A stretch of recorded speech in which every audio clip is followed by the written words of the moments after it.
Tantor Audio, a division of Recorded Books, presents A Duel in Meryton, a Pride and Prejudice variation, by Renata Mcmann and Summer Hanford. Narrated by Ruth, Urquhart. Chapter 1.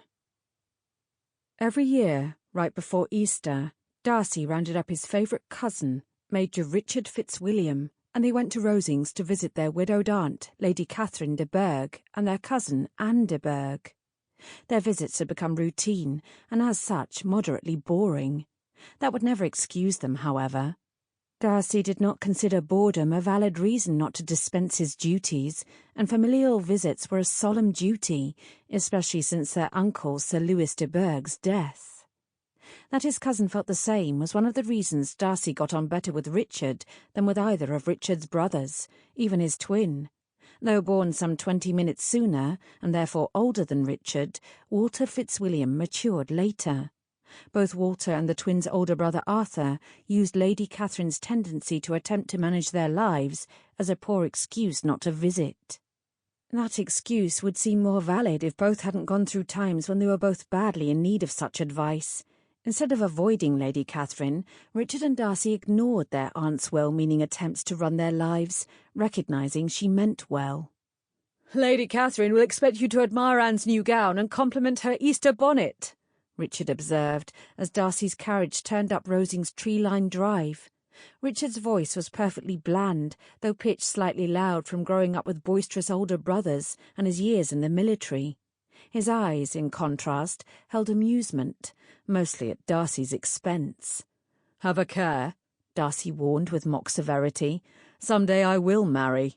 Aunt Catherine will be forced to put aside her hopes for me and Anne. She will turn her sights on you for our cousin, and you shall be required to notice new bonnets and Easter gowns." Richard snorted. "You wed, indeed!" He shook his head as the carriage rumbled nearer Rosings' impressive facade. "For one, you've never shown any such inclination. For another, if you keep gadding about with that new acquaintance of yours, you shall never manage to marry. That one makes calf eyes at the loveliest woman at each assembly, dances with her, and steals her heart. Now that he's attached himself to you, none of them shall ever notice you, and you aren't the sort to settle for the second most attractive woman in the room." Darcy frowned. "You mean Charles Bingley, the merchant's son?"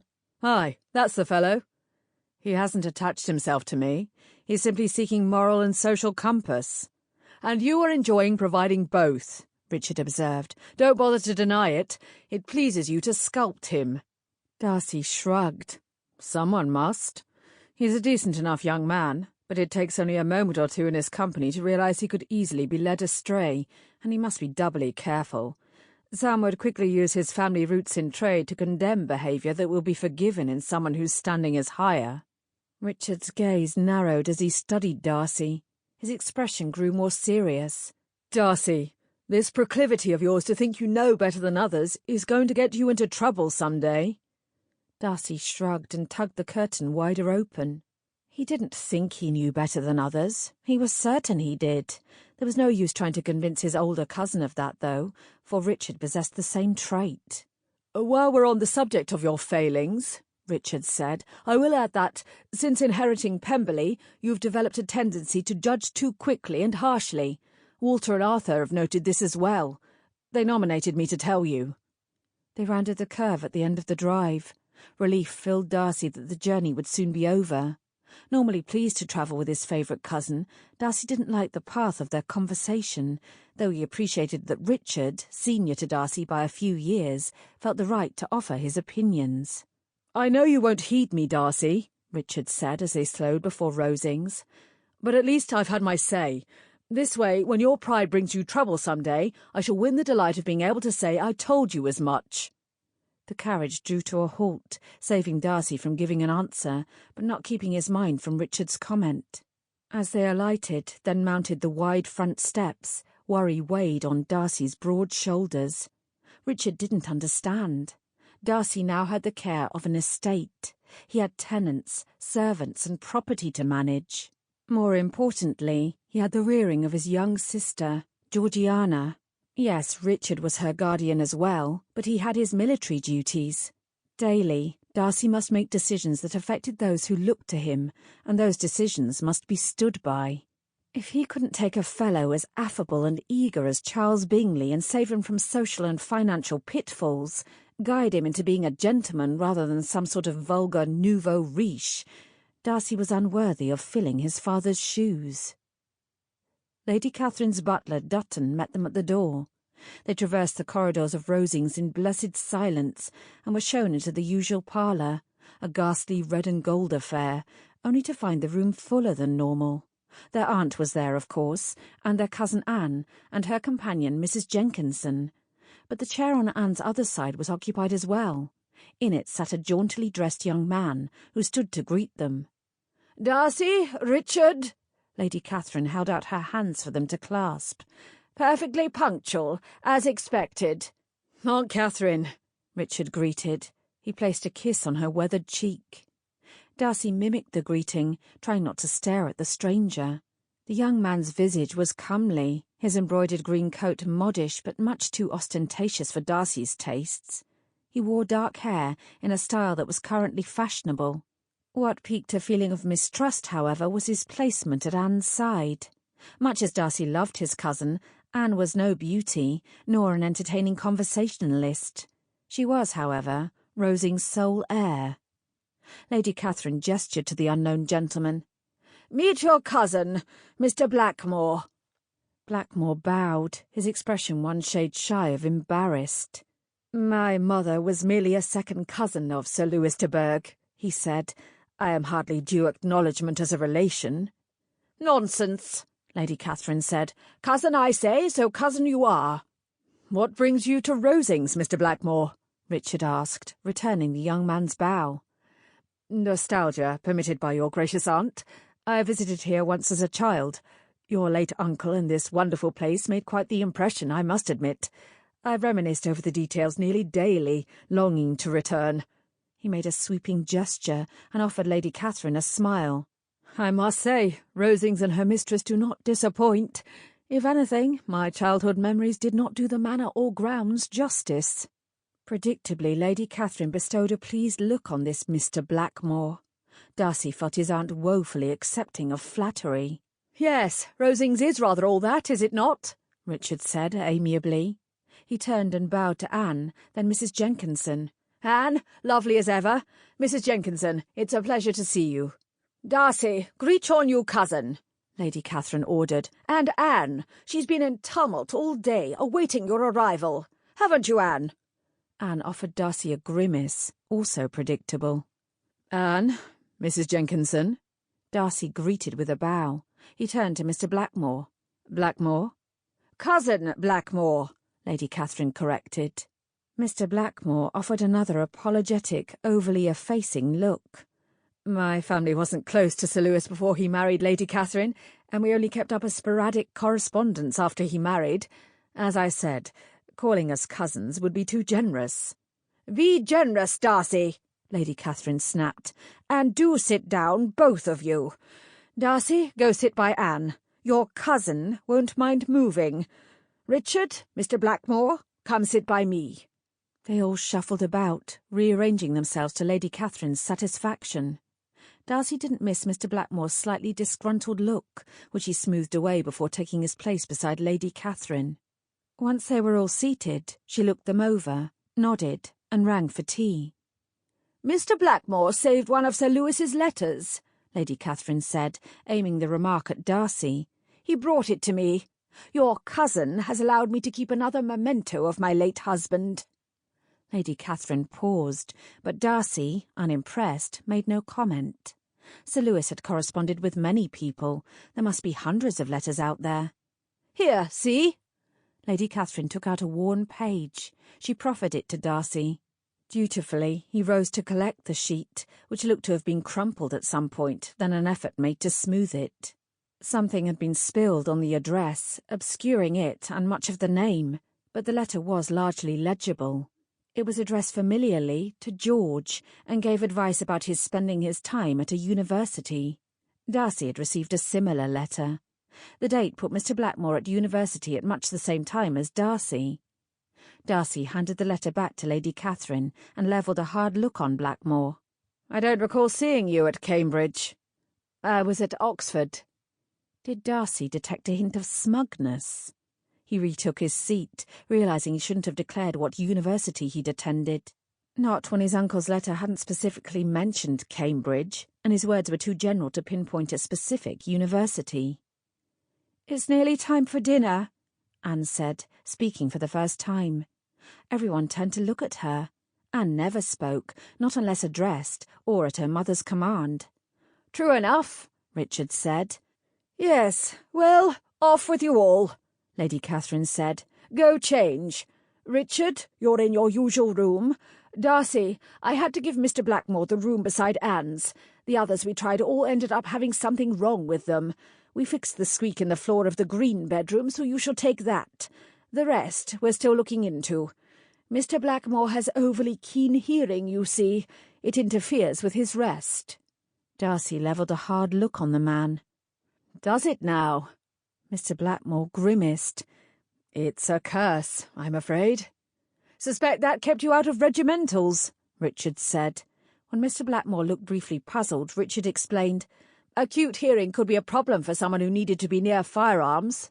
"That was a consideration, yes," Mr. Blackmore agreed, "though I should have liked to prove myself and serve my country as you have, sir." Richard nodded amiably and stood. "Come, Darcy, I'll help you find the green room. I know you've no notion where it is." He nodded to the assemblage. "Aunt, cousins, Mrs. Jenkinson." Darcy stood and offered a bow. As he straightened, he aimed another glare at Blackmore, but the other man had turned to bid the ladies adieu. Darcy kept his glower and followed Richard out. When they reached the upper hall, Richard cast Darcy a look askance. "I don't like this Blackmore fellow." "Nor do I," Darcy agreed. He offered Richard a nod, then went to the green bedroom, fully aware of its location far down the hall from Anne's room. At dinner that night, Mr. Blackmore, seated on the other side of Anne from Darcy, spent the first course ignoring him and Richard. Instead, Blackmore focused his conversational efforts on Anne. Darcy couldn't help but note that his cousin proved even more unresponsive than usual. She also leaned away from Mr. Blackmore and thus closer to Darcy, whether seeking his presence or simply attempting to put distance between her and Blackmore. Darcy didn't know. For his part, he endeavoured to think of topics on which to engage Anne to help edge Blackmore out of the conversation with her. Unfortunately, idle chatter wasn't one of Darcy's strong suits. He'd never regretted his lack of ability more. Eventually, a disgruntled look settled over Mr. Blackmore's features. He favoured Darcy with an annoyed glance and turned to his other side, to Lady Catherine, who'd so far been content to be entertained by Richard. "Do you know," Blackmore said into a lulling conversation, "I have such fond memories of Rosings. You'd never guess, but one of them is of the carriage house roof. My brother and I climbed out onto it. Wonderful view from up there." "Climbed out of where?" Richard asked, frowning. "There's no window leading to the roof." From the higher bit, onto the lower roof," Mr. Blackmore qualified. "I don't believe there's a window there," Richard reiterated. He turned to Lady Catherine. "Is there?" There had been, Darcy remembered. He'd climbed there once with George. No, he wouldn't think of his long-ago companion as George anymore. It was odd that a memory from childhood brought forth Wickham's given name. Lady Catherine frowned as well. "Once, I think. Long ago. It broke and we had it sealed up. No point in paying tax on it." "Oh, well, a shame that," Mr. Blackmore said. Lady Catherine turned her frown on him. "Not that I can fault your reason," Mr. Blackmore stammered, "but actually it's certainly better this way. Safer. I dare say it looks better as well." "Yes, I dare say it does," Lady Catherine agreed. "What else do you remember?" Mr. Blackmore went on to describe several more aspects of the home. Lady Catherine seemed to relax, pleased with the steady flow of compliments Mr. Blackmore heaped on Rosings. Darcy only grew more suspicious. By the time the evening ended, Darcy had reached two conclusions. Mr. Blackmore couldn't be trusted, and Darcy didn't care for the man. All that remained was to convince Lady Catherine to expel Blackmore from Rosings. Chapter 2. Nearly a week later, Darcy still hadn't found a way to break Blackmore's hold on his aunt, although the man ceased his attempts to engage Anne. Darcy suspected Blackmore's initial interest in his cousin had been an attempt to ingratiate himself to Lady Catherine. Once he realised she didn't approve of such attentions, Blackmore had immediately left off trying to draw out Anne. Even with that respite, however, Anne flagged, overtaken by one of her bouts of ill health. She kept to her rooms more and more, with only brief forays to the library to select books. Darcy was relieved when Easter morning finally arrived, for Mr. Blackmore was slated to depart the next day. Lady Catherine expressed regrets, but Darcy would be happy to see Blackmore go. He was curious how quickly Anne would recover following the man's departure. After dressing with extra care out of consideration for Easter's service, Darcy descended to the breakfast parlour. Richard joined him almost immediately, followed by Lady Catherine. Dutifully, they both complimented her new gown. A moment later, Mrs. Jenkinson appeared. "I am afraid Mr. Berg isn't feeling well enough for church," she said. "If I may, I should like to remain behind with her." "Yes, you must," Lady Catherine said, expression worried. "Anne's been unwell for longer than usual. Perhaps I should call in the doctor." "Call the doctor for me," Mr. Blackmore said, appearing in the doorway. He placed the back of a hand against his forehead. "How thoughtful. How did you know I'm under the weather today?" Lady Catherine turned to him, expression surprised. "You are not well, Mr. Blackmore?" Darcy took in the other man's appearance. He looked like a man about to attend Easter services, not a man of poor health. "Undoubtedly we'll meet the doctor at church. You can present your symptoms to him there, Mr. Blackmore." Mr. Blackmore offered an ingratiating smile, but his eyes held a sly glint. "Please, Mr. Darcy, call me cousin, or George." "Darcy, your cousin has asked you numerous times to address him with familiarity, yet you resist and never return the compliment," Lady Catherine observed. "Stop being churlish." Darcy settled for another glare at Blackmore, unable to make an acceptable reply to his aunt's demand. Blackmore crossed the room to sink into the nearest chair. "I truly don't believe I can make it to the services." He let out a long sigh. "I am trying my best, but I'm in the throes of such terrible malaise." He shot Darcy a look, askance. "In truth, though it reveals how weak I am to admit as much, I believe the source of my malady is my impending departure from Rosings. I can't sleep at night thinking about it. I might be able to rally for church if I could know I might remain a few more days, a week at most." Darcy eyed his so-called cousin with disdain. "Absolutely not." "I can speak for myself, Darcy," Lady Catherine snapped. She looked between him and Mr. Blackmore. Her expression softened. "I believe I see what is transpiring, Mr. Blackmore. Anne and Darcy do so look forward to his visit every spring. They rarely get to see one another. You and I, with our chatter and reminiscence, are interrupting their annual reunion, as it were. It is a very important time for them. Darcy is settled in with managing Pemberley now. The moment to take a wife is upon him." Darcy grimaced. He didn't care one bit for his aunt's interpretation of his dislike of Blackmore. It undermined years of trying to make Lady Catherine see that Anne was not meant to be his wife. He cared for his meek, sickly cousin, but not in the way Lady Catherine wished. Darcy could have looked past his personal feelings, except that, when he did take a wife, he required one able to provide an heir. Anne seemed to understand all this, and generally sided with Darcy when Lady Catherine pressed for their union. As far as Darcy knew, Anne harboured no amorous feelings for him. If anyone, she fancied Richard. He was the only person whose company she ever sought outside her mother's orders. Though he disliked deception, even in the form of inaction, Darcy held his tongue and manfully ignored Richard's amused expression. If not refuting Lady Catherine's dreams for him and Anne proved the price of ridding Rosings of Blackmore, Darcy would pay. Silence filled the room. Darcy knew his aunt always took silence for agreement, not realising that the only thing people agreed upon was they did not want to hear anything more about the issue. After watching Darcy for a long moment, Lady Catherine turned back to Blackmore. "Sad as it is for me, you must depart as scheduled, Mr. Blackmore. You would imagine Darcy and Anne would be kinder to me, but they are not. We must all bow to the needs of family." Richard coughed, hiding his expression behind his napkin. Blackmore slid even lower in his chair, looking like unbaked bread. "Then I truly cannot muster the means by which to attend services. I am too weighed down by sorrow." Lady Catherine stood from the table. "That is your choice, certainly. I wouldn't wish you to come along moping the whole way. To have someone who has entertained me so well foist misery on me is unacceptable. Come, Darcy, Richard, we shall go enjoy Mr. Grigg's sermon, while we can. I dare say he hasn't many left in him." Lady Catherine swept from the room. Darcy hastily downed the remainder of his coffee and stood to follow, Richard on his heels. Darcy nodded to Mrs. Jenkinson as he passed, ignoring Blackmore. Lady Catherine filled the carriage ride with a tirade about Mr. Blackmore's ingratitude. She railed against him becoming disagreeable after not getting his way this one time. Darcy tried to ignore Richard's amusement, aware his cousin felt Lady Catherine mimic the behaviour she decried. For Darcy, the ride passed more amicably than it ought, pleased as he was that Blackmore had finally squandered Lady Catherine's good favour.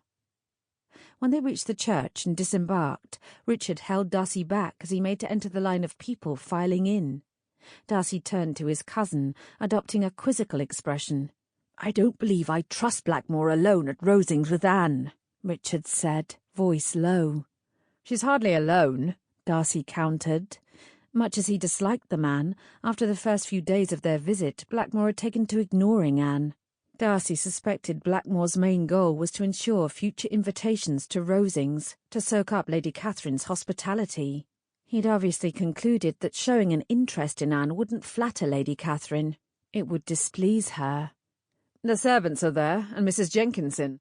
Besides which, Anne has hardly left her rooms. Surely she's locked away there even now." "I'm not certain she is," Richard disagreed.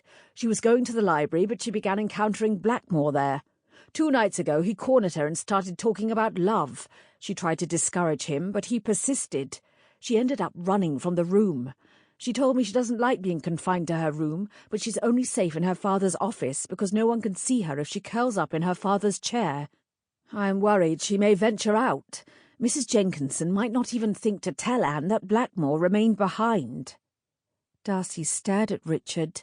He'd no idea Blackmore had accosted Anne. "I thought Blackmore had decided to leave Anne alone. Perhaps in public or when you're nearby, but no, he doesn't seem to have given up." Richard looked past Darcy in the direction of Rosings. "I've felt a growing unease the entire ride here. All my instincts tell me something is amiss." Darcy looked over his shoulder, following Richard's gaze. "Your instincts are rarely wrong." He turned back, taking in the dwindling line of people entering the church. "You'd best take the carriage and go. God will forgive you for missing the Easter service." Richard nodded. "I'll send the carriage back." He headed to Lady Catherine's conveyance. Darcy watched for a moment, then strode to the church. Within, he found his aunt in her pew and sat down beside her. Mr. Grigg took his position before the assemblage. "Where is Richard?" Lady Catherine asked. "He's gone back to Rosings to check on Anne." "What?" She turned full on Darcy, not bothering to lower her voice. "If anyone should check on Anne, you should, Darcy. But there's no need. She's simply taken with one of her maladies. There's nothing Richard can do for her."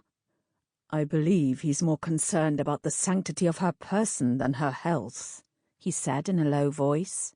"Her person? That's nonsense," Lady Catherine declared. "Call him back." Darcy looked about. Everyone stared, even Mr. Grigg. They were already making a scene. "It probably is nonsense, but I trust Richard's instincts. I think I'm going to help him." Darcy stood. Several people gasped. More murmured. "Fitzwilliam Darcy," Aunt Catherine ordered. "Sit back down this moment." Ignoring his aunt, Darcy offered Mr. Grigg an apologetic nod and headed back up the aisle. Wryly, Darcy reflected that at least following Richard would save him from a repeat of the same sermon Mr. Grigg gave every Easter. Despite Lady Catherine's enthusiasm for the old clergyman, Darcy longed for the day he was replaced. It would be impossible for his aunt to find anyone more boring than Grigg. Richard and the carriage were already well away as Darcy exited the church. He looked about but saw no ready means of transport. Abandoning decorum in his growing unease, he set off across the lawn to Rosings at a jog. He reached Rosings as Lady Catherine's carriage rumbled back down the drive. Ignoring the confused look cast his way by footman and driver, Darcy took the front steps 2 at a time. As his foot crossed the threshold, a scream rent the air. Darcy pelted up the staircase to Anne's room. Another scream sounded. This time his ears pinpointed it as coming from below. Darcy careened about, nearly falling, and raced back down the steps. A third scream drew him to the north wing of the house and his uncle's office. Blackmore had a firm grip on Anne's arm. She was half behind him, struggling against his hold. Blackmore faced Richard, who stood halfway across the room from Blackmore with his hand on the back of a chair. Blackmore pushed Anne to the floor and dove at Richard. It took Darcy only a moment to see the sword in Blackmore's hand. Richard pulled the chair between them and stepped farther back. As Blackmore pushed the chair back under the table, Darcy grabbed a forearm-sized vase from a shelf near the door. He aimed for Blackmore's face, but hit his shoulder. As the vase shattered, Darcy realised it was a valuable one from the Orient. Not distracted by the flying shards of porcelain, Richard leapt across the room to pull the mate to Blackmore's weapon from the wall, where the two normally hung, crossed. Richard whirled back to face Blackmore. The swords met with a screech. As the blades clanked in earnest, Darcy looked about for a means to assist Richard. Anne crouched on the floor behind Blackmore, arms wrapped about her head. Darcy couldn't attack Blackmore from the rear, and the space between the table and the wall was too narrow for Darcy to come to Richard's side. Sobbing, Anne pushed to her feet and stumbled backward, scuttling behind her father's desk. Blackmore sidestepped, keeping his back to Anne. Darcy grabbed a random book with the intention of throwing it. Before the book could leave Darcy's hand, Blackmore feinted left. Richard, not fooled, drove his blade into his opponent's heart. Blackmore crumpled to the ground. Darcy went still, book held ready to throw. He tossed the volume aside. It thunked to the floor. Richard whirled, red-coated sword held at the ready. Darcy came to his cousin's side and placed a hand lightly on his shoulder. Blood seeped out from under Blackmore, where he lay on the floor. Another cry sounded from Anne's direction, this one weak. From where she stood, Darcy suspected she could only see Blackmore's feet. She collapsed slowly, the motion an alarming parody of Blackmore's descent. Richard's sword clattered to the floor as he jumped over Blackmore and raced around the desk. He caught Anne moments before her head collided with the wood planks. Darcy reached them an instant later. "Is she injured?" he asked. Richard carefully worked his arms under Anne and lifted her. He carried her around the desk, past Blackmore's still form, and to one of the sofas. Gently he set her down. He and Darcy both bent low to peer at Anne. "I don't see any injuries," Richard said after a moment. Darcy didn't either, but he could see that Anne's sleeve was torn nearly off. Richard pushed the fabric aside to reveal a red welt, likely the beginning of a bruise, on Anne's arm. He and Darcy exchanged a grim look. As one, they turned and stalked over to Blackmore. Richard poked him with a foot. Blackmore's form moved with the motion, then sank back into place when Richard pulled his foot back. Darcy knelt and checked to see if Blackmore was breathing. He wasn't. "We'll have to call the magistrate," Richard said. "He won't be charged." "No, but we should still send for him." "What is the meaning of this?" Lady Catherine's voice rang through the manor. "Darcy? Richard, where are you? How dare you walk out on Mr. Grigg's sermon?" Darcy grimaced. Wry humour sprang up in Richard's eyes. Darcy realised their aunt had left the sermon early as well. "We're in Sir Lewis's office, Aunt Catherine," Richard called, his voice booming. Anne groaned. Darcy and Richard hurried back to her side. Richard went down on one knee to study her face. Lady Catherine burst into the room and stilled. "My 15th century imperial vase! How dare you—" She whirled to face Darcy, then saw her daughter. "Anne!" she gasped. Anne's eyes flickered open. Her gaze settled on Richard. Her lips pulled up into a rare smile. "You saved me." "Saved her?" Lady Catherine asked. She turned slowly to take in the room. "What happened here? Is that Mr. Blackmore?" Each question came out an octave higher. "Is that blood?" Anne sat up, Richard supporting her with one arm. "Mr. Blackmore tried to force his attentions on me, Mother. He said I would be..." Sample complete. Ready to continue?